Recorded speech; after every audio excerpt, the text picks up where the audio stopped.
во Сковска автокоманда. Она што можам јас да го забележам овде дека дворот на училиштето е празен, надворешната порта е заклучена.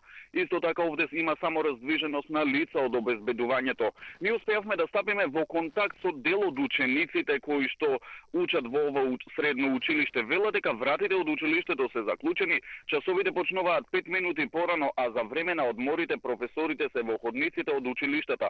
Исто така велат дека им рекле дека оние што имаат часови после 12 часот, дека нема во некој случај да ги ослободат.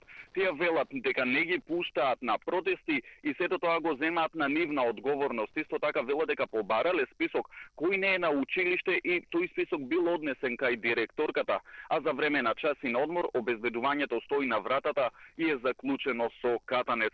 Исто така и било кажано и дека заменик директорката на средното училиште Панче Арцевски ќе стои на вратата од училиштето. Како што кажав, овде портата на дворешна е заклучена. Тие претходно информираа дека не ги пуштаат во никој случај да излезат.